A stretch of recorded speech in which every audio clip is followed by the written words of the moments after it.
Bismillahirrahmanirrahim. Wa mimman khatama arba'an fil laili wa arba'an fil nahar As-Sayyidu Al-Jalil Ibnul Katib As-Sufi radhiyallahu anhu. Wa hadza aktsaru ma balaghana fil yaumi wal lailati.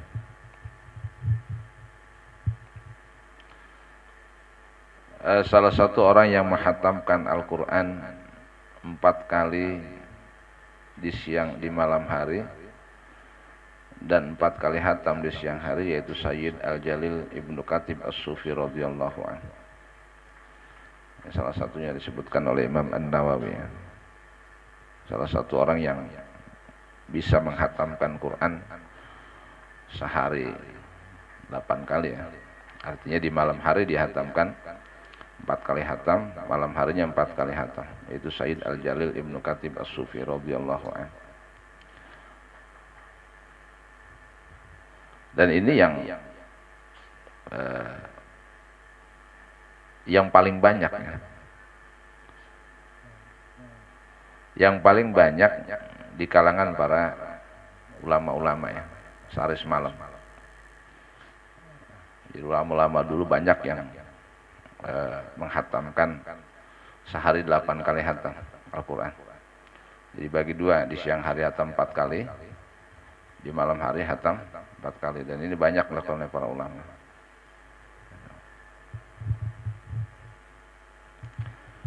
Warwa Sayyid Al-Jalilu Ahmad Ad-Dawraqi bi isnadihi an Mansur ibn Zadani min ubadi tabi'in radhiyallahu anhu. Telah meriwayatkan Sayyid Al-Jalil Ahmad Ad-Dawraqi, telah meriwayatkan beliau dengan sanad-sanadnya dari Mansur bin Zadan. Mansur bin Zadan ini termasuk ahli ibadah dari golongan tabi'in. Annahu kana yakhtimul Qur'ana ma baina dhuhri wal asri. Mansur bin Zadan termasuk ahli ibadah dari kelompok tabi'in. Beliau itu menghatamkan Al-Quran di waktu antara zuhur dan asar. Jadi zuhur asar hatam Quran. Wa yakhtimuhu aidan fima bainal maghrib wal isya. Kemudian beliau juga menghatamkan di waktu antara maghrib dan isya. Jadi zuhur ketemu asar hatam baca Al-Quran. Kemudian waktu antara maghrib dengan isya hatam lagi Al-Quran. La wa yakhtimu fihi wa yakhtimuhu fiha fima bainal maghrib wal isya. Fi Ramadan khatamataini wa syai'an. Kemudian beliau ya, di bulan Ramadan itu beda lagi. Mansur bin Zadan itu menghatamkan Al-Quran waktu antara maghrib dan isya di bulan Ramadan itu 2 kali hatam. 2 kali hatam lebih sedikit ya. Itu. Kalau Ramadan 2 kali, kalau hari biasa sekali. Maghrib dan isya hatam. Itu kan waktu dikit itu. Tapi beliau baca hatam. Antara maghrib dan isya, zuhur dan asar hatam. Zuhur, salat zuhur baca Quran hatam di waktu asar. Nanti baca-baca lagi apa? Maghrib beliau baca lagi, di waktu isya udah hatam lagi. Tapi kalau bulan Ramadan antara maghrib dan isya 2 kali hatam. Itu siapa? Mansur bin Zadan itu.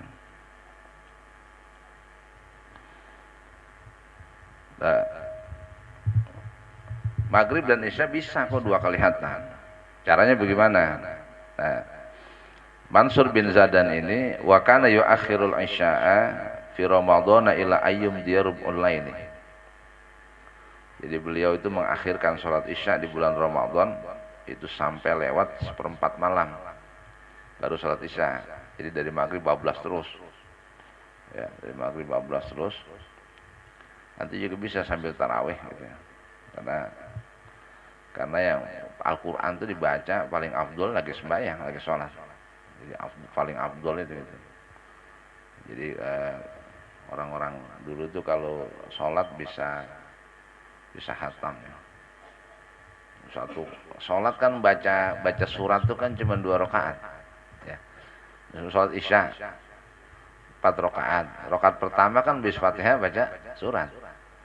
Terus rakaat kedua habis Fatihah baca surat. Itu aja udah hatam. Waktu ada yang begitu. Ya. Jadi mereka mengejar keafdolan karena memang Al-Quran itu paling afdol dibaca ya di dalam sholat itu paling afdol ketimbang lagi enggak sholat. Beda-beda nanti di pembahasannya ada tersendiri. Jadi kita kembali bahwa Mansur bin Zadan itu menghatamkan bacaan Al-Quran di bulan Ramadan 2 kali hatam. Artinya beliau mengakhirkan sholat isyanya sampai 1/4 malam, lewat 1/4 malam. Jadi 11 sekalian tahajud gitu. Kemudian warwa Ibnu Abi Daud bi isnadihi sahih anna Mujahidan rahimahullahu kana yakhtimul Qur'ana fi Ramadan fi ma bainal maghrib wal isya. Kemudian Ibnu Abi Daud meriwayatkan dengan sanadnya yang sahih bahwasanya Mujahid ini sahabat. Mujahid rahimahullah itu menghatamkan Al-Quran di bulan Ramadan di waktu antara maghrib dan isya. Namanya.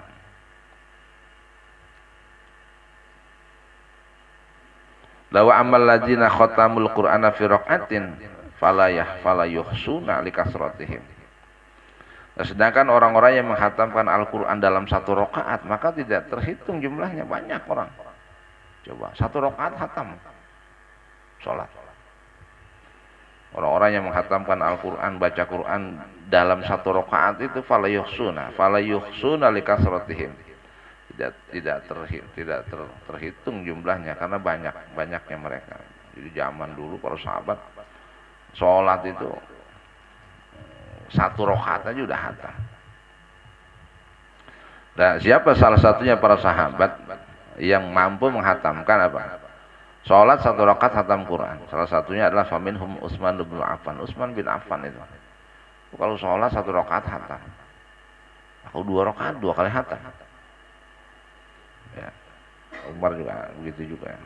Ini kelas sahabat ya. Kelas para sahabat tuh begitu karena ngajinya langsung sama Rasulullah. Didikan Rasulullah. Itu kelas sahabat segitu. Sekarang ada orang Islam, kelompok Islam nggak percaya sama sahabat, maunya menabi aja sama Quran. Aneh kan? Ini bisa nggak tuh kayak sahabat begitu? Iya sekali sholat Quran nggak bisa, nggak bakalan bisa. Makanya Nabi itu banyak hadisnya. Salah satunya apa? Jangan kau sampai sakiti sahabatku, kata Nabi gitu. Ya, Nabi juga marah. Menyakiti sahabatku, aku akan marah. Dan kalau aku marah, Allah juga marah. Nah gitu. Sampai begitu Nabi. Kenapa? Walaupun kau kumpulkan gunung Uhud itu jadi emas gitu ya. Walaupun gunung Uhud itu kau jadikan emas, kemudian apa? Kau samakan derajatmu, kau berikan, kau sedekahkan gunung Uhud itu gunung gede banget. Andaikan emas semua itu punya orang disedekain semuanya, itu pahalamu itu nggak ada seberapa seujung kuku dengan sahabatku. Nggak ada, nggak bakal ada. Sahabat Nabi itu jiwa raganya bener-bener. Sekali dibilang sama Nabi, jangan ya enggak, seumur hidup jangan dikerjain. Dibilang ini dikerjain ya dikerjain seumur hidupnya. Kalau kita kan alasan mulu. Ya, kualitasnya udah jauh. Kualitas keimanan kita dengan ya ada orang sekarang ogah ngikutin sahabat, maunya ngikutin Nabi aja kagak bisa.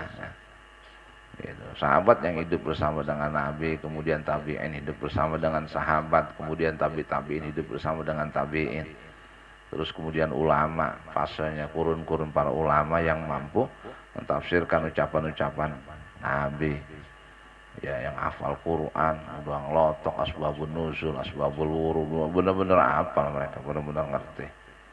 Itu. Jadi tahu persis, gitu, tahu persis. Itu kualitasnya. Ya. Kemudian siapa yang kedua? Watami Mudari. Yang kedua Tamim Ad-Dari, sama seperti Utsman bin Affan yang sholat 1 rakaat hatam Quran. Dan yang ketiga wa Sa'id bin Jubair. Sa'id bin Jubair juga begitu. Jadi 1 rakaat hatam Quran. Ya. Coba bayangin, 1 rakaat hatam Quran. Kita sebulan kagak hatam. Setahun nggak hatam. Coba bayangin, jauh Pak. Jauh bandingannya kan, nggak ada apa-apanya. Sahabat masuk surga tuh pantas, ya. Pantasnya luar biasa. Ya kalau dia 5 waktu begitu Pak, coba dah. Rakaat kedua hatam lagi kurang dua kali hatam. Zuhur doang, belum asar umpamanya. Nih, belum maghrib, belum isya, belum subuh. Ya kan 10 kali hatam. Ya umpama diurut dengan sholat gitu 5 waktu ya. Dan diambilnya 2, berarti kan 5 kali 2, rakaat pertama rakaat kedua kan gitu kan 10 kali. Nah 10 kalau dia seumur hidupnya,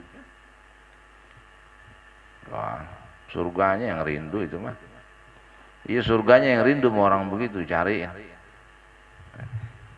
Coba dah ya, kualitasnya jauh banget.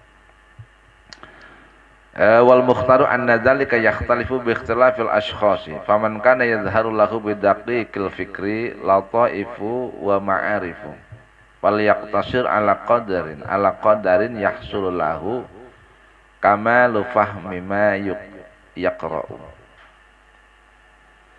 Nah sedangkan pendapat yang dipilih begini, nah, kita kan melihat Sayyidina Utsman hatam Quran 1 rakaat, sholat 1 rakaat 2 hatam. Kalau sholatnya 2 rakaat kan 2 kali hatam. Di sholat 4 pun 2 kali hatam, karena kan yang dibaca surat itu kan dibaca cuma rakaat pertama dan rakaat kedua. Belum lagi ulama-ulama sekelas yang menghatamkan sehari semalam itu 8 kali hatam. Di siang hari beliau hatamkan 4 kali hatam. Kemudian di malam hari mereka menghatamkan 4 kali hatam. Jadi udah 8 kali sehari semalam. Ini kan logika kita berpikir bahwa orang ini emang ya kerjaannya ibadah. Iya nggak ada yang lain. Kenapa? Karena begitulah kehidupan mereka yang sangat menjauh dari dunia. Artinya menjauh dari dunia gini, tawakal mereka dalam soal urusan hajat dunia itu luar biasa. Itu hak tawakkulihi, begitu posisinya, hakikatnya tawakal. Mereka sudah begitu dalam urusan dunianya, sehingga udah nggak pusing, nggak nggak mikirin lah, gitu. Sampai segitu tawakalnya. Ya. Nah tapi walaupun begitu ya, ada orang begitu, kan orang bisa beda-beda. Makanya ulama bilang begini, adapun pendapat yang dipilih soal apa? Soal bagaimana manusia itu bisa menghatamkan Al-Quran begitu banyak, itu nanti yakhtalifu bi ikhtilafil ashkhas, itu berbeda-beda sesuai dengan kondisi setiap orang. Ya. Berbeda-beda sesuai dengan kondisi setiap orang. Artinya gini, faman kana yadhharu lahu bi daqiqil fikri lataifu wa ma'arifu fal yaqtasir ala qadarin yahsul lahu kamalu fahmi ma yaqra'u. Yang pertama gini, perbedaan setiap orang mesti beda-beda. Ya. Maka siapa di antara orang yang jelas, orang yang sudah menjadi jelas jelas baginya, mampu memahami Al-Quran, kemudian orang itu sudah menjadi ma'rifat. Orang yang sudah mampu memahami Al-Quran dan lagi orang itu sudah ma'rifat, maka untuk orang yang semacam ini hendaknya dia dalam membaca Al-Quran itu meringkas atas kadar yang ia mampu memahami bacaan Al-Quran itu. Karena dia nanti nyarinya kepahaman. Gitu. Umpamanya dalam baca Al-Quran dia hanya 2 lembar umpamanya. Tapi dia mampu memahami ayat-ayatnya, kemudian sir-sirnya ayat itu, rahasia-rahasianya, kemudian kandungannya, asbabun nuzul, asbabul wurud. Artinya kalau sudah ayat yang tersurat dan yang tersirat dia pahami, karena orang ini ma'rifat umpamanya kepada Allah.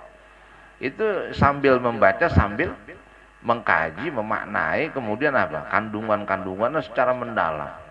Jadi nggak bisa cepet ya. Nah, maka dia begitu porsinya. Segitu. Umpamanya dapat sehari 5 lembar itu karena mengkaji. Nah, mengkaji orang ini sudah ma'rifat. Jadi dia nanti untuk orang yang semacam ini dia meringkas apa yang Al-Qur'an yang dia baca itu sekedar mencapai kepahaman yang sempurna dari apa yang dia baca. Nanti segitu. Umpamanya sehari 10 lembar ya 10. Ya sudah, nggak harus.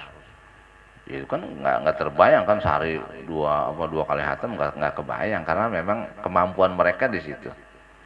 Ya, kemampuan mereka menggali, kemudian mampu memahami sir-sirnya gitu, Al-Qur'an, ucapan-ucapan Allah itu. Dan bahkan mereka sudah ma'rifat. Gitu. Artinya walaupun orang alim ada semacam begitu, dia nggak kebutuhan hatam. Wah, dia 8 juz, masa gua nggak bisa begitu, nggak begitu ya. Karena yang 8 juz bisa jadi tidak memahami itu gitu. Ya.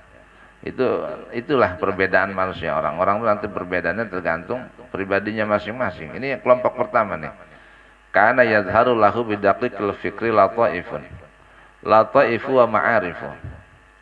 Jadi bagi orang yang mampu memahami ya, yang dengan jelas mampu memahami daya fikirnya ya, memahami sir-sirnya ayat Al-Qur'an, hikmahnya, rahasianya, dan dia juga sudah ma'rifat, maka untuk orang semacam ini dia dicukupkan baginya sekedar membaca ayat Al-Qur'an yang ia mencapai kepahaman sempurna dari apa yang dia baca. Itu. La wa kadza man kana masyghulan binasyril ilmi. Begitu juga sama orang yang sibuk menyampaikan ilmu. Para kiai-kiai, para ulama-ulama memang kesehariannya mengajar ilmu. Kesehariannya mengajar, menyampaikan ilmu, ini nggak sempat tadarus, nggak sempat baca Quran. Jadi bagaimana? Ya, nanti orang-orang yang semacam itu ya membaca Qurannya karena dia menggali hukum, karena semua ilmu pengetahuan itu kan referensinya kembali kepada Quran. Ya, nanti dia bacanya segitu. Gitu. Ya makanya gitu ya. Kayak kemarin zikir yang paling afdol adalah baca Quran. Lah bagi ulama, pengarang kitab, kiai-kiai, orang-orang alim memang biasa ngaji, kerjaannya ngajar. Itu zikirannya itu udah. Gitu, zikirnya itu. Jadi bisolan pamannya zikir bentaran, udah dia ngajar ngaji, baca kitab, ngajar ngaji. Itu udah zikirannya itu. Gitu. Ya. Au faslil hukumati bainal muslimin au ghaira dzalik. Faslul hukumati bainal muslimin, atau orang yang sibuk dengan membuat hukum-hukum undang-undang, hukum-hukum bagi di antara orang-orang Islam, bagi orang-orang muslim pamannya. Orang yang menggali hukum lah.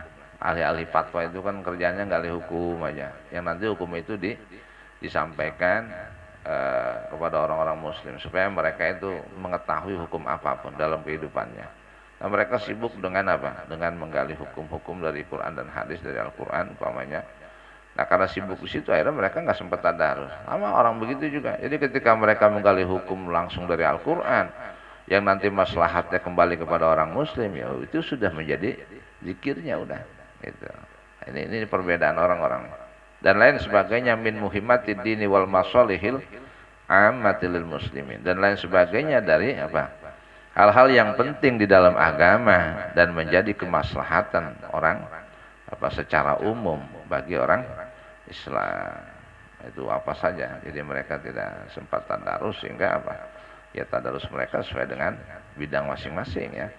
Yang mengajar, yaitulah tadarusnya ya mengajar. Yang menjadi ahli hukum ya menggali hukum, ya zikirannya ya gali hukum.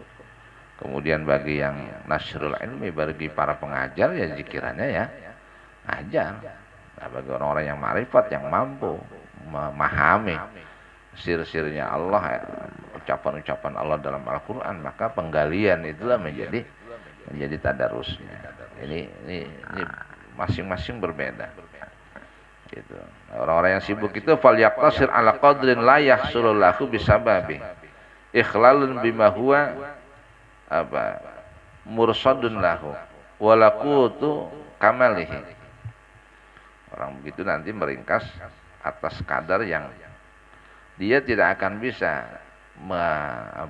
menuai amal atau tidak akan hasil baginya dengan menghatamkan Al-Quran dengan sebab itu ikhlal, ada kesibukan lain, yang mana kesibukan lain itu yang ia persiapkan, dia menyiapkan kesibukan yang lain yang sudah menjadi profesinya, walakutu kamalihi, dan tidak ada tidak ada kesempurnaan, hasil yang sempurna baginya. Itu sekedarnya aja akhirnya dia tadarusnya sesuai dengan profesinya.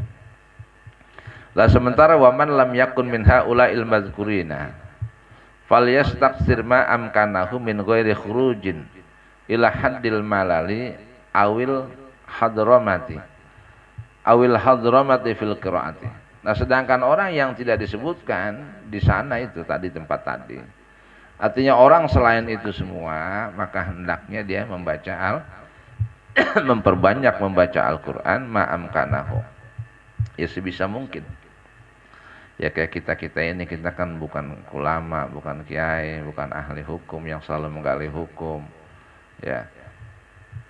Dan kita juga bukan bukan nasrul ilmi yang kerjaan kita mengajar, menyampaikan ilmu setiap hari, setiap waktu. Kita bukan begitu. Nah, kalau kita bukan begitu, maka anjurannya adalah hendaknya memperbanyak membaca Al-Quran sebisa mungkin. Lah sebisa mungkin ini artinya tidak keluar dari batasan kebosanan dan membaca cepat, ya, dan cepat dalam bacaan. Gitu. Artinya kita dianjurkan banyak membaca Al-Quran, jangan sampai timbul rasa bosan, atau jangan sampai baca Quran dengan cara cepat, main buru-buru rapi dan lain sebagainya. Jadi santai bacanya, perbanyak tapi santai. Bisa atur lah, ya. Karena kita belum bisa tawakal urusan rezeki, ya. Dan kita memang bukan ulama, bukan ahli ibadah, sehingga kita bekerja menghidupi penghidupan kita, ya. Kalau bekerja mencari penghidupan, menghidupi anak istri, itu juga wajib hukumnya, ya. Nah, kalau wajib di situ juga bukan berarti kita mengabaikan lah Qur'annya, kitab suci kita. Nah, kalau kitab suci nggak pernah dilongok, nggak pernah dilihat, waduh, repot, ya. Nanti Quran itu ditarik ke Allah. Nanti ada nih waktu-waktu mendekati kiamat, orang mau baca Quran, itu terjadi nanti, ya. Begitu cerita dunia nanti. Begitu tanda kiamat sudah semakin dekat, dan itu terjadi kiamat. Tanda yang paling terakhir ada, itu orang kabur buru-buru, pengen baca Quran. Ternyata Quran yang di rumahnya udah nggak ada, semuanya hilang. Qurannya ada, begitu dibuka nggak ada hurufnya, nggak ada tulisannya, putih semua. Itu ditarik ke Allah. Nanti begitu tuh. Iya, jangan sampai ngalamin. Jadi udah gentingnya udah mau kiamat, baru disadarkan manusia. Akhirnya itu, ya begitu mendekati itu jangan sampai kita ngalamin waktu itu, ya. Makanya mumpung itu belum terjadi, baca, karena Quran itu bisa ngasih syafaat nanti dia ambil kiamat, dikubur juga bisa ngasih syafaat, ngasih pertolongan, ya. Ya ada ngaji, mulai ngaji, ya. Kalau di rumah tuh ada waktu ngaji, rutinin bis maghrib ngaji aja, baca Quran sedapet-dapetnya, ya. Jangan kalau udah proyek aja ngaji. Proyek orang mati. Kalau nggak ada proyek kagak nggak. Ya mau proyek ya mau kagak, ya umpamanya ada orang mati. Nah, kita hitung-hitung nemenin di sana ngaji. Kalau orang mati ya kagak ngaji. Ya. Kalau ini sekarang lagi banyak banget, saking banyaknya juga akhirnya kagak ada yang ngaji. Pusing semua orang. Tapi datang takut nular, ya kata. Atau gitu, ya. Jadi sempet-sempetin. Jadi kebaikannya buat kita, ya. Kalau nggak disempetin nggak bisa itu. Kalau tidak disempatkan nggak bisa. cari waktunya kapan adanya baca udah. Mau berapa ayat ke terserah, yang penting baca rutin. Nah, itu kan gitu ya. Jadi ini apa? Memang pembahasan pada hari ini ya khusus tentang tilawatul Quran, membaca Al-Quran.